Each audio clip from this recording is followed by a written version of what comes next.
Muy buenas tardes, queridos hermanos y hermanas. Que el Señor les colme de bendiciones. Continuando con el estudio del libro de los Salmos, el día de hoy nos topamos con una triada de Salmos, 39, 40, 41. Los dos últimos, 40 y 41, son considerados salmos mesiánicos. ¿Por qué? Porque son aplicados y explicados en el Nuevo Testamento por los siervos del Señor. Y el Salmo 39 podríamos decir que es un preámbulo para el Salmo 40. Este Salmo 39 nos habla de lo tan frágil que es la vida, la pequeñez de la misma y la vanidad de la existencia humana. Los versículos 4 al versículo 7 nos expresan lo siguiente.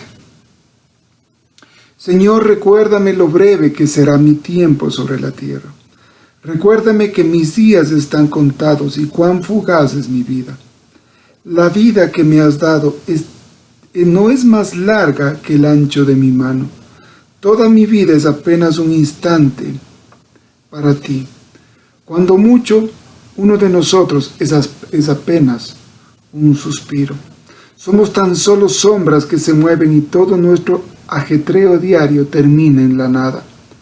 Amontonamos riquezas sin saber quién las gastará. Entonces, Señor, ¿dónde pongo mi esperanza? Mi única esperanza está en ti. Rescátame de mis rebeliones. No permitas que los necios se burlen de mí. Palabras muy sentidas de un hombre que posiblemente estaba pasando situaciones muy complejas, muy difíciles en esos momentos. Y posiblemente no solo en esos momentos, sino muchos años atrás tuvo que vivir experiencias muy dolorosas que marcaron su vida. Miren lo que dice más adelante el rey David. Oh Señor, oye mi oración. Escucha mis gritos de auxilio. No cierres los ojos ante mis lágrimas, pues soy tu invitado, un viajero de paso, igual que mis antepasados. Déjame solo para que pueda volver a sonreír, antes de que parta de este mundo y no exista más. ¿Qué terribles experiencias habrá tenido este hombre, el rey David, para escribir de esta forma? Muy parecido a lo que dice posteriormente el rey Salomón en el libro de Eclesiastés. Vanidad de vanidades es la vida. Aquí David lo expresa de otra forma. Es tan mínima, tan insignificante, tan frágil la vida. La existencia humana, ¿para qué sirve? Hoy día estamos, mañana no estamos. Hemos producido tanto y de pronto nosotros no seremos quien disfrutemos de eso. Serán otros que lo gasten y disfruten de tanto trabajo. Al parecer el dulce cantor de Israel está en una situación desesperada, terrible, con una perspectiva a corto plazo muy angustiosa. Pero, ¿qué problemas tuvo David para llegar a esta situación? Para componer el Salmo 39 y para componer el Salmo 40. ¿Qué cosas pasó a David? Veamos brevemente las situaciones que tuvo en la vida de David. En pocos años, la vida apacible y tranquila que tenía cuando cuidaba las ovejas de su padre cambió dramáticamente. Saltó a la fama cuando dio muerte al guerrero Goliat. Llegó a servir primero como músico y luego como guerrero en la corte de Saúl. Fue un honor para él hacer eso. Posteriormente se casó con la hija del rey. Se ganó obviamente el odio de los filisteos. Y también se ganó sin ninguna intención el deseo de destrucción y muerte de su propio suegro. Es ungido por el profeta y juez Samuel como el próximo rey de Israel. Tuvo que huir varias veces para salvar la vida de las manos de Saúl y también actuó como loco para escapar de las manos del rey Aquís de Gat. Posteriormente, David asciende al trono. Se lo reconoce como rey. David tiene muchas mujeres y obviamente al tener muchas mujeres tiene muchos hijos e hijas. Y uno de los hijos de David, llamado Amnón, comete una barbaridad. Viola a su hermana Tamar, la hermana de Absalón. Medios hermanos, el uno abusa sexualmente de esta jovencita, de esta doncella. ¿Y qué sucede? Ella se siente terriblemente mal. Su hermano Absalón se llena de odio en contra de Amnón. Y David se molesta mucho, pero no hace nada. Se molesta, se irrita, se pone muy bravo con su hijo. Pero de eso no pasa. Por 2 años, Absalón busca el plan perfecto para cobrar venganza y matar a Amnón. No hubo reconciliaciones, no hubo nada, el rey dejó que las cosas pasen. Consideró que el tiempo borraría esos dolores, esas situaciones. Pero no. ¿Qué sucede? 2 años después, Absalón se ingenió el plan perfecto. ¿Para qué? Para provocar la muerte de Amnón. Posteriormente, Absalón huye de Israel y se refugia en la tierra de sus parientes maternos. Esto es, va a la región de Jesús. Llega a la casa de su abuelo Talmai, que era hijo del rey de esa región. A los 3 años, Absalón vuelve y en poco tiempo trama y pone en acción una revuelta para derrocar a su propio padre, al rey David. David, al saber esto, huye de Jerusalén y todos sus hijos, todas sus hijas, sus esposas, huyen con él. Quedan a cargo del palacio 10 concubinas del rey, las cuales posteriormente serían violadas por Absalón. Y este contexto final, la huida del rey David de Jerusalén con todos sus hijos, sus esposas y sus seguidores, es la que hace referencia el Salmo 40. Ese es el contexto histórico del Salmo 40. Sin la ayuda del Nuevo Testamento, y en especial del libro de los Hebreos, este salmo sería un salmo más de David, en el cual narra su experiencia de salvación, de liberación, de bendición, de testimonio ante muchos, del actuar increíble de Dios con su ungido, con el rey de Israel. Pero, gracias al autor de Hebreos y a la inspiración del Espíritu Santo dado a este hombre, podemos darnos cuenta que el Salmo número 40 es un salmo mesiánico. Leamos los 5 primeros versículos, por favor, del Salmo número 40, pero ahora lo vamos a hacer en la versión Reina Valera. Dice así: pacientemente esperé a Jehová, y se inclinó a mí y oyó mi clamor, y me hizo sacar del trono de la desesperación, del lodo cenagoso. Puso mis pies sobre peña y enderezó mis pasos. Puso luego en mi boca cántico nuevo, alabanza a nuestro Dios. Verán esto muchos y temerán y confiarán en Jehová. Bienaventurado el hombre que puso en Jehová su confianza, y no mira a los soberbios ni a los que se desvían tras las mentiras.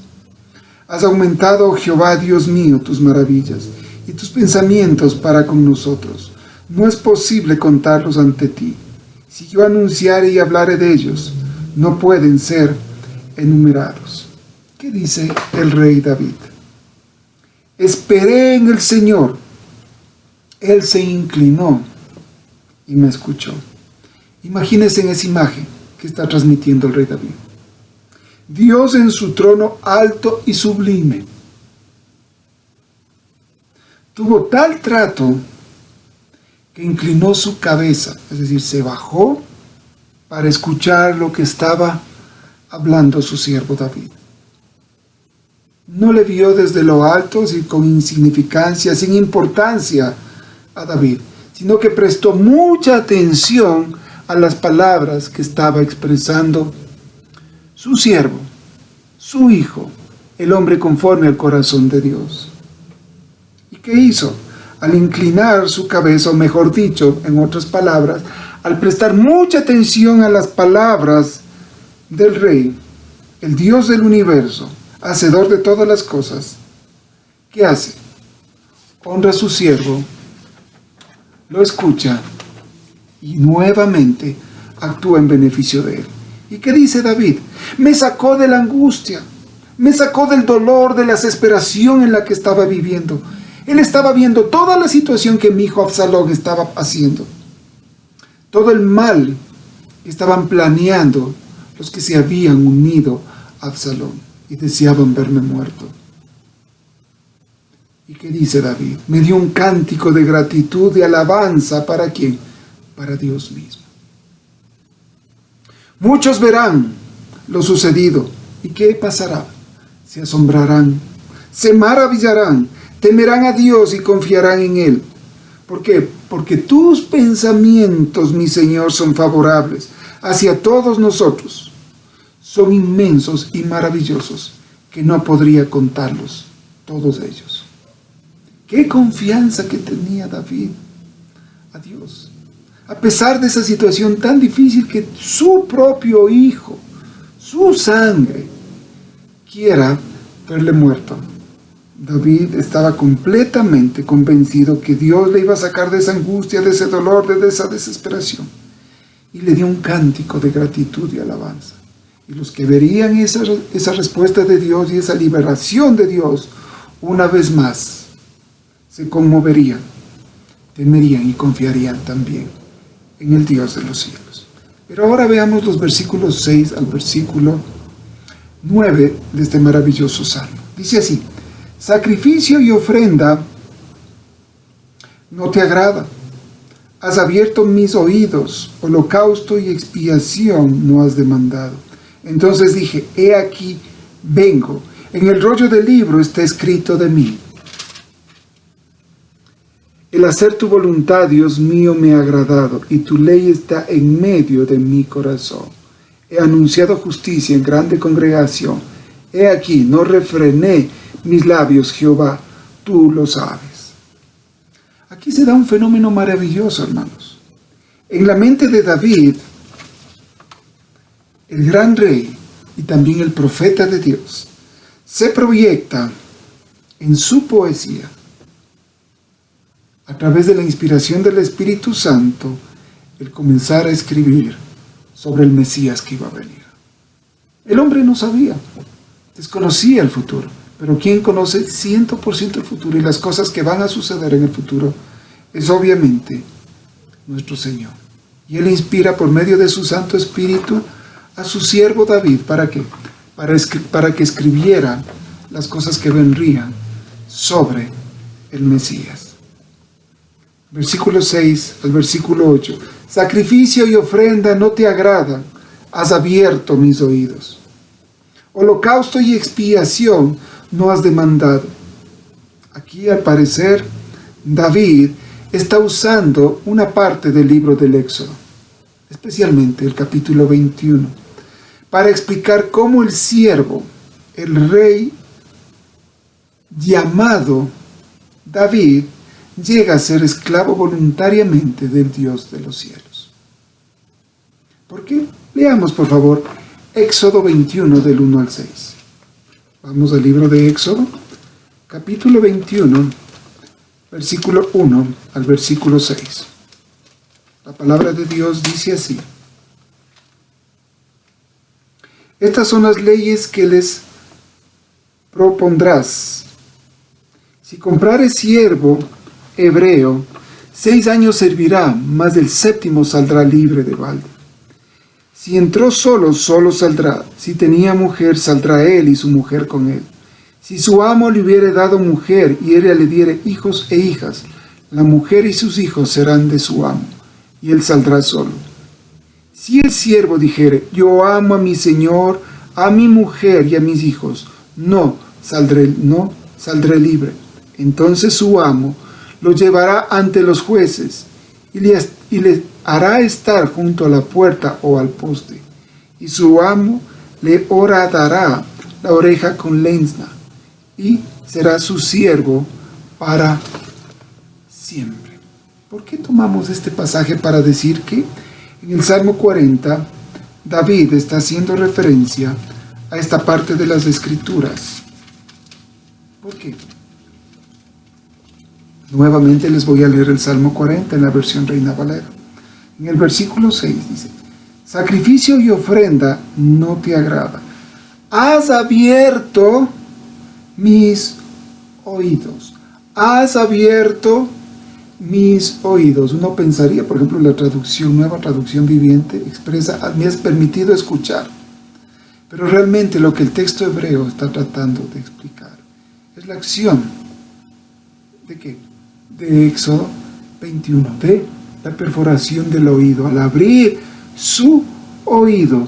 ¿Y qué? Voluntariamente expresarle a Dios que Él quiere ser su siervo por siempre, su esclavo por siempre. No por obligación, no por necesidad, no porque tenía que pagar deudas anteriores por sus pecados. No. David lo que estaba diciendo es que él quería ser esclavo del Señor y no salir jamás de esa condición.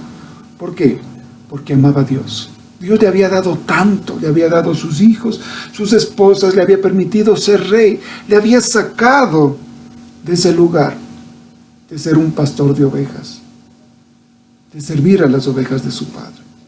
Y David le está diciendo a través de este salmo, no, yo hago este compromiso contigo, Señor. Has perforado mi oído, me has permitido ver que yo soy tuyo. Y por amor a ti, siempre seré tu esclavo. Jamás te dejaré. Y así quiero estar.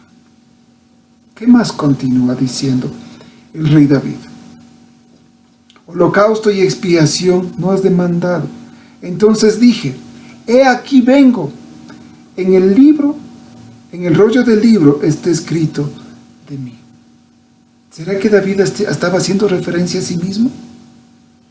Que alguna parte fue escrita para decir que él iba a ser rey. No, hermanos.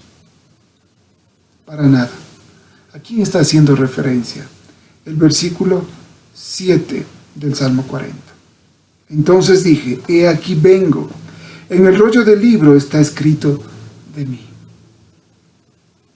A través de la luz del Nuevo Testamento y de la revelación del Espíritu Santo, a los apóstoles, a los discípulos del Señor, podemos darnos cuenta que era una profecía directamente relacionada ¿a quién? A Jesús, el Hijo de Dios, nuestro Señor. ¿Y qué hizo nuestro Señor Jesucristo? Vino a dar cumplimiento perfecto a estos tres versículos, al versículo 6, al versículo 7 y al versículo 8 del Salmo 40. El versículo 8 dice, el hacer tu voluntad, Dios mío, me ha agradado, y tu ley está en medio de mi corazón. David cumplió completamente la palabra de Dios, la ley de Dios. David amaba de tal manera a Dios que tenía en su corazón 100% la palabra y vivía la palabra al pie de la letra. No, nuevamente debemos decir que no. Pero ¿quién sí lo hizo? ¿Quién cumplió 100% la palabra de Dios? ¿Quién cumplió todo lo que Dios había demandado y demanda del ser humano? Sabemos que el único ser que cumplió eso fue nuestro Señor Jesucristo. Fue un hombre sin pecado. Fue un hombre perfecto que hizo siempre la voluntad de Dios, que se agradó siempre en Dios y que la ley de Dios siempre tuvo en su corazón y le expresó a multitudes y multitudes de personas, como dice más adelante el versículo 9 y 10. He anunciado justicia en gran congregación. He aquí, no refrené mis labios, Jehová, tú lo sabes. No encubrí tu justicia dentro de mi corazón. He publicado tu fidelidad y tu salvación. No oculté tu misericordia y tu verdad en grande asamblea. ¿Quién hizo eso? Sí, David eso. Proclamó y habló y testificó de las maravillas de Dios. Pero ¿a quién le calza perfectamente estas palabras? Solo a nuestro Señor Jesucristo. Por eso les decía, escribiendo esta hermosa poesía, David fue inspirado y pudo ver más allá de las cosas. Y el Espíritu Santo le permitió escribir cosas maravillosas que se darían en la vida del Mesías, del ungido de Dios, es decir, nuestro Señor Jesucristo. Pero ¿por qué no se da esta parte de aquí del versículo 8? Y tu ley está en medio de mi corazón. Vamos, por favor, a Jeremías 31.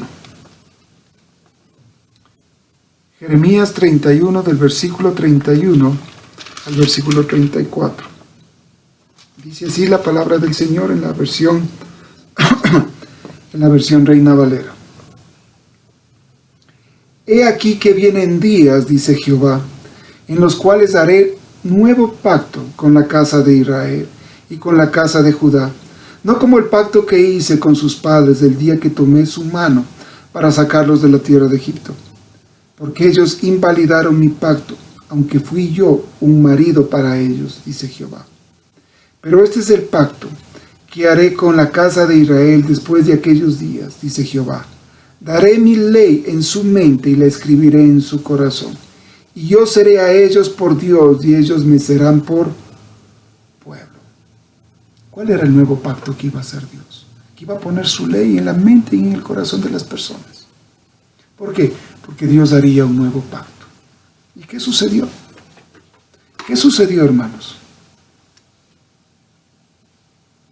Gracias nuevamente al autor del libro de Hebreos, podemos entender con una claridad sumamente grande y meridiana lo que estas palabras de Jeremías, como también del Salmo 40, implicaron para la cristiandad e implican para la salvación. Por favor, leamos ahora Hebreos capítulo 10. Hebreos capítulo 10, del versículo 5 al versículo 10. Ahora les voy a leer en la Nueva Traducción Viviente. Dice: por eso, cuando Cristo vino al mundo, le dijo a Dios: no quisiste sacrificios de animales ni ofrendas por el pecado, pero me has dado un cuerpo para ofrecer. No te agradaron las ofrendas quemadas ni otras ofrendas por el pecado. Luego dije: aquí estoy, oh Dios, he venido a hacer tu voluntad, como está escrito acerca de mí en las Escrituras. Primero Cristo dijo: no quisiste sacrificios de animales ni ofrendas por el pecado, ni ofrendas quemadas ni otras ofrendas por el pecado. Tampoco te agradaron todas esas ofrendas, aun cuando la ley de Moisés las exige. Luego dijo: aquí estoy, he venido a hacer tu voluntad. Él anula el primer pacto para que el segundo entre en vigencia. Pues la voluntad de Dios fue que el sacrificio del cuerpo de Jesucristo nos hiciera santos una vez y para siempre. El autor de Hebreos da una explicación magistral, hermanos, de estos 3 versículos del Salmo 40. Y cómo calza la perfección en la obra de Cristo por su iglesia. Para resumir lo que está diciendo el autor de Hebreos: pues la voluntad de Dios fue que el sacrificio del cuerpo de Jesucristo nos hiciera santos una vez y para siempre.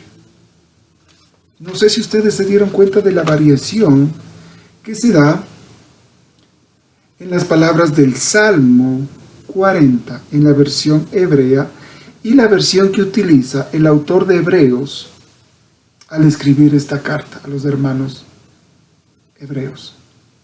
Hay una variación. Salmo 40 lo hemos leído de acuerdo a textos hebreos. En el libro de los hebreos se da una variación. No se utiliza los escritos en idioma hebreo, sino se utiliza el escrito en el griego koiné. ¿Qué quiero decir con esto? Que la expresión utilizada por el autor de estos textos es tomada, mejor dicho, de la Septuaginta o la versión de los 70. Y ahí se da una variación. En la una decía lo del oído, ¿sí?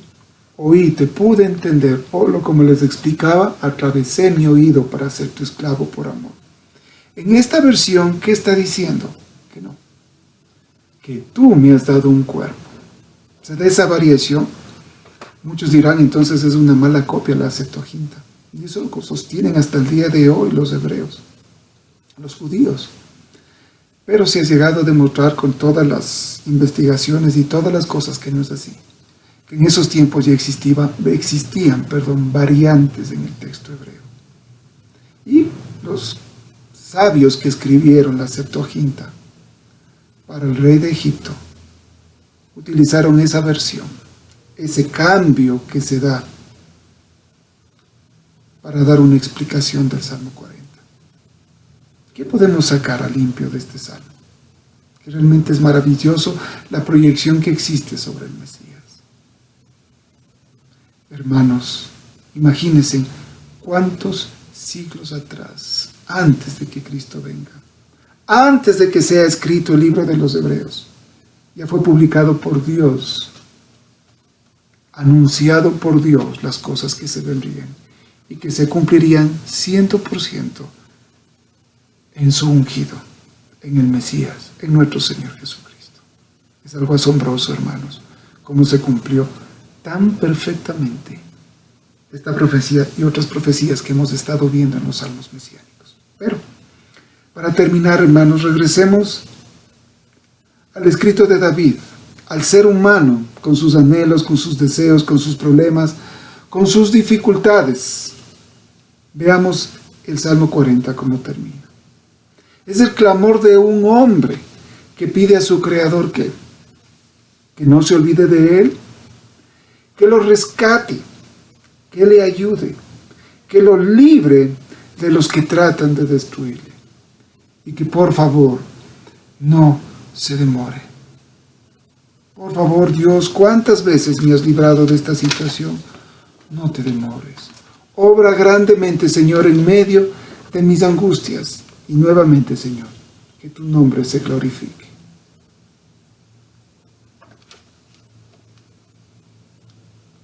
Por eso el versículo 13, el versículo 15 dice aquí: por favor, Señor, rescátame. Ven pronto, Señor, y ayúdame.